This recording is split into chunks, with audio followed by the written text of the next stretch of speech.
السلام علیکم ناظرین، آج ہمارے مہمان ہیں حافظ سعید اختر نقشبندی صاحب۔ یہ فاضل ہیں جی پیرا شریف سے۔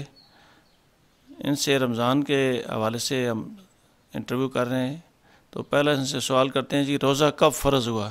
جی جناب۔ اعوذ باللہ من الشیطان الرجیم، بسم اللہ الرحمن الرحیم۔ روزہ نبی پاک صلی اللہ علیہ وآلہ وسلم جب مکہ پاک سے مدینہ پاک تشریف لائے 2 ہجری روزہ فرض ہوا۔ اس سے پہلے آپ صلی اللہ علیہ وآلہ وسلم ایام بیض کے روزے رکھا کرتے تھے۔ ایام بیض کہتے ہیں کہ ہر اسلامی ماہ کی 13، 14 اور 15 تاریخ کو آپ صلی اللہ علیہ وآلہ وسلم روزہ رکھا کرتے تھے، اور اسی طرح یوم عاشورہ کا روزہ بھی آپ صلی اللہ علیہ وآلہ وسلم پر فرض تھا۔ 2 ہجری میں اللہ رب العالمین کا جب حکم نازل ہوا اور روزہ فرض ہوا، تو آپ صلی اللہ علیہ وآلہ وسلم کے لیے اور آپ کی امت کے لیے پھر وہ جو ایام بیض کے روزے ہیں اور یوم عاشورہ کے جو روزے ہیں وہ نفل قرار دیے گئے۔ روزے دار کے لیے اللہ تعالیٰ نے کیا انعام ارشاد فرمایا ہے؟ جی، روزے دار کے لیے اللہ رب العالمین نے بہت سے انعامات رکھے ہیں، چونکہ یہ برکتوں والا رحمتوں والا مہینہ ہے، اور اللہ رب العالمین نے خصوصاً اس امت پہ کرم فرمایا، انعام فرمایا۔ حدیث پاک میں آتا ہے، نبی پاک صلی اللہ علیہ وآلہ وسلم نے ارشاد فرمایا کہ اس امت کے لیے اللہ رب العالمین نے 5 انعام ماہ رمضان میں رکھے ہیں۔ پہلا انعام آپ صلی اللہ علیہ وآلہ وسلم نے فرمایا، جب ماہ رمضان کی پہلی رات آتی ہے تو اللہ رب العالمین اس امت کی طرف رحمت کی نگاہ سے دیکھتا ہے، اور جس کی طرف اللہ رب العالمین رحمت کی نگاہ سے دیکھتا ہے، پاک پروردگار اس کو کبھی عذاب نہیں دے گا۔ اور دوسرا جو انعام اس امت پہ کیا گیا، نبی پاک صلی اللہ علیہ وآلہ وسلم نے فرمایا کہ اللہ رب العالمین کے فرشتے ملائکہ امت کی بخشش کے لیے دعا کرتے رہتے ہیں اور مغفرت کی دعا کرتے رہتے ہیں۔ اور تیسرے نمبر پہ آپ صلی اللہ علیہ وسلم نے فرمایا، روزے دار کی منہ کی جو بساط ہوتی ہے، بو ہوتی ہے، وہ عموماً شام کے ٹائم پہ زیادہ ہوتی ہے، تو آپ صلی اللہ علیہ وآلہ وسلم نے فرمایا جو مومن کے منہ کی، روزہ دار کے منہ کی بساط ہوتی ہے، بو ہوتی ہے، وہ اللہ رب العالمین کو کستوری سے بھی زیادہ پسندیدہ ہوتی ہے۔ اور چوتھی جو اللہ رب العالمین نے اس امت پہ کرم فرمایا، انعام فرمایا، وہ یہ ہے کہ آپ صلی اللہ علیہ وآلہ وسلم نے فرمایا کہ اس ماہ میں، پورے ماہ میں مومنین کے لیے جنت آراستہ کر دی جاتی ہے، سجا دی جاتی ہے۔ اور 5واں نمبر جو اللہ رب العالمین نے فرمایا کہ اللہ رب العالمین جب رمضان المبارک کی آخری رات ہوتی ہے، اس امت کی بخشش و مغفرت فرما دیتا ہے۔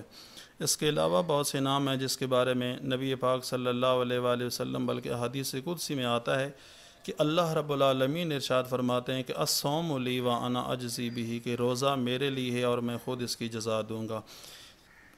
انسان کے باقی عبادات کا جو تعلق ہوتا ہے وہ ظاہری طور پہ نظر آتا ہے، یعنی نماز ہم پڑھ رہے ہوتے ہیں، ذکر اذکار کر رہے ہوتے ہیں، تلاوت کلام پاک کر رہے ہوتے ہیں، تو وہ حالات وہ ہمیں نظر آتے ہوتے ہیں، لیکن روزہ ایک ایسی عبادت ہے کہ جس کا تعلق انسان کے دل اور نیت کے ساتھ ہوتا ہے، اور پاک پروردگار کہ جو دل کا جو تقوی ہے وہ اللہ رب العالمین ہی جانتا ہے، اس لیے کہ اللہ رب العالمین اس کی جزا بھی خود ارشاد فرمائیں گے قیامت کے دن۔ رمضان شریف کے احترام کا اجر کیا ہے؟ جی، اللہ رب العالمین نے رمضان المبارک کے احترام کا بہت بڑا اجر رکھا ہے، یعنی جو اس ماہ مقدس میں انسان اس ماہ کی قدر کرتا ہے، احترام کرتا ہے، تو اللہ رب العالمین اپنے انعامات سے اس کو اکرام سے نوازتا ہے۔ بہرحال بجا دیکھا گیا ہے جگہوں پہ ہم لوگ اس طرح ہوتے ہیں کہ ماہ رمضان کی بے قدری کرتے ہیں۔ بسا اوقات ہم کسی ایسی جگہ پہ ہوتے ہیں کہ جہاں لوگ ظاہری طور پہ کھا رہے ہوتے ہیں، پی رہے ہوتے ہیں یا سگریٹ نوشی کر رہے ہوتے ہیں، تو ہمیں ہر حال میں احترام کرنا چاہیے۔ ایک روایت آتی ہے کہ بصرہ میں ایک مجوسی تھا، آگ پرست تھا۔ ایک دن ایسا ہوا کہ وہ بازار میں چلا جا رہا تھا، ساتھ اس کا اپنا لڑکا بھی تھا۔ بیٹا اس کا کوئی چیز کھانے لگا تو باپ نے اپنے بیٹے کو تھپڑ رسید کیا، اور کہنے لگا تمہیں پتہ نہیں ہے کہ یہ مسلمانوں کا احترام کا مہینہ ہے، رمضان کا مہینہ ہے، اور اس مہینے میں مسلمان روزہ رکھتے ہیں، دن بھر بھوکے پیاسے ہوتے ہیں، کچھ کھاتے پیتے نہیں ہیں، تم نے احترام نہیں کیا۔ تو اس نے تھپڑ اپنے بیٹے کو رسید کیا۔ حالات گزرتے گئے، ٹائم گزرتا گیا، اس مجوسی کو موت نے اپنے آغوش میں لے لیا۔ جب وہ قبر میں اس کو دفنایا گیا، اس مجوسی کا ایک پڑوسی تھا جو عالم تھا، مسلمان عالم تھا، اور ہوا اس طرح کہ اس کو خواب میں اس پڑوسی کی زیارت ہوئی، اس مجوسی کی زیارت ہوئی۔ وہ کہنے لگا کہ مجوسی تو وہی نہیں ہے جو میرا ہم پڑوس تھا، میرا ہمسایہ تھا، اور تو آگ پرست تھا؟ کہنے لگا جی بالکل میں وہی ہوں۔ اور اس کو بلند قبر میں بلند مقامات پہ دیکھا، اللہ رب العالمین نے اس کو جنت کی نعمتوں سے نوازا تھا۔ وہ کہنے لگا میں وہی ہوں، لیکن اللہ رب العالمین نے فرشتوں کو آواز دی تھی جب میرے موت کا وقت قریب تھا، تو اللہ رب العالمین نے فرشتوں کو آواز دی تھی کہ اے فرشتوں، اس نے ماہ رمضان کے احترام کیا ہے اور اس کا اکرام کیا ہے، اور مسلمانوں کے مہینے کی اس نے حرمت کا خیال رکھا ہے، اپنے بیٹے کو اس نے منع کیا کھانے سے، تو ایسا نہ ہو کہ یہ دنیا سے چلا جائے اور بے ایمان چلا جائے، اس کو مسلمان کر دو۔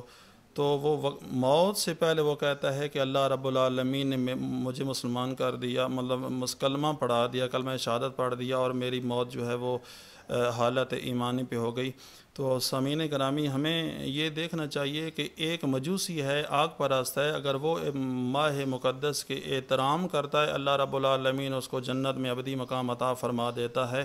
تو مسلمان جو ایک سارا دن روزہ رکھتا ہے، اگر اس کا احترام کرتا ہے تو اللہ رب العالمین کتنا اس کو انعام عطا فرمائے گا۔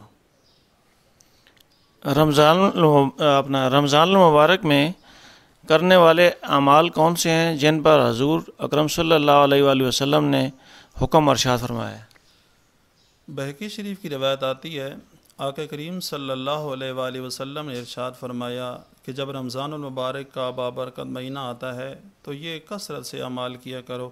سب سے پہلے آپ صلی اللہ علیہ وآلہ وسلم نے فرمایا کلمہ طیبہ لا الہ الا اللہ محمد رسول اللہ، اس کا آپ نے کثرت سے ورد کرنا ہے۔ اور دوسرا آپ صلی اللہ علیہ وآلہ وسلم نے فرمایا استغفار، اور تیسرے نمبر پہ آپ صلی اللہ علیہ وسلم نے فرمایا طلب جنت ہے، یعنی جنت کا اللہ کی بارگاہ میں سوال کیا کرو، یعنی اسألک الجنت۔ اور چوتھے نمبر پہ آپ صلی اللہ علیہ وسلم نے فرمایا کہ جہنم سے رب کی بارگاہ میں پناہ مانگا کرو، یعنی اعوذ بک من النار کثرت سے پڑھا کرو۔ یہ ایسے اعمال ہیں جو انسان کو اللہ کے قریب کرتے ہیں اور اللہ رب العالمین کی رضا حاصل ہوتی ہے۔ اور نبی پاک صلی اللہ علیہ وآلہ وسلم کی تعلیمات پہ جتنا ہم عمل پیرا کریں ہوں گے، اور اسی طرح آپ صلی اللہ علیہ وآلہ وسلم نے فرمایا کہ رمضان ہمدردی کا مہینہ ہے، بھائی چارے کا درس دیتا ہے۔ ایک دوسرے کے ساتھ اس مہینے میں ہم نے ہمدردی کا اظہار کرنا ہے، یعنی خود بندہ بھوکا پیاسا جب رہتا ہے، اور اس بھوکے پیاسے رہنے کی وجہ سے ہم جو لوگ غریب ہوتے ہیں، مسکین ہوتے ہیں، ان کی بھوک کی شدت کا ہمیں احساس ہوتا ہے کہ اللہ رب العالمین کی نے ہمیں جتنا نوازا ہے، یہ کس طرح بھوک برداشت کرتے ہیں، اللہ رب العالمین ہمیں یہ احساس دلانا چاہتا ہے، تو یہ ایک احساس ہوتا ہے۔ اور دوسرا آپ صلی اللہ علیہ وآلہ وسلم نے فرمایا کہ دو بندہ صدقہ و خیرات کرتا ہے، یعنی آپ صلی اللہ علیہ وآلہ وسلم کا معمول مبارک بھی یہ تھا کہ آپ صلی اللہ علیہ وآلہ وسلم رمضان المبارک میں کثرت سے سخاوت کیا کرتے تھے۔ تو ہمیں بھی یہ تعلیم دی گئی کہ اپنا بھی خیال رکھنا ہے، اور اپنے جو قریبی ہیں، ساتھی ہیں، دوست ہیں، احباب ہیں، رشتہ دار ہیں، ان کا ہم نے اس ماہ مقدس میں خاص طور پہ خیال رکھنا ہے۔ روزہ کے چند ضروری مسائل جن سے روزہ نہیں ٹوٹتا۔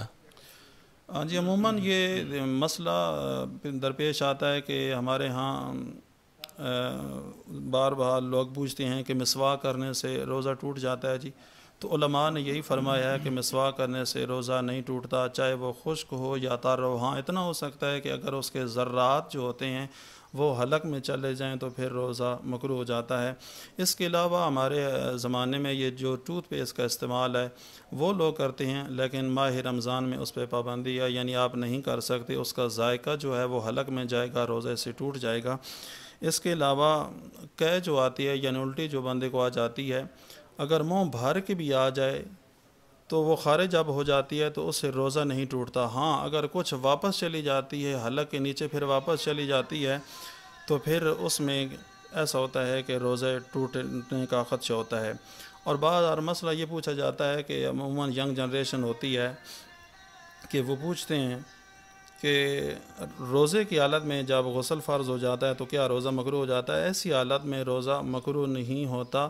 ہاں تاخیر کرنے سے انسان کو نگار ہوتا ہے. چاہیے تو یہ ہے کہ وہ فوراً غسل کر لے. اگر سحری مطلب رات کو غسل فرض ہو جاتا ہے تو حکم یہ ہے کہ وہ سحری سے پہلے غسل کر کے سحری کر لے. اگر ٹائم نہیں ہے تو سحری پہلے کر لے, اس کے بعد وہ غسل فرض کر لے.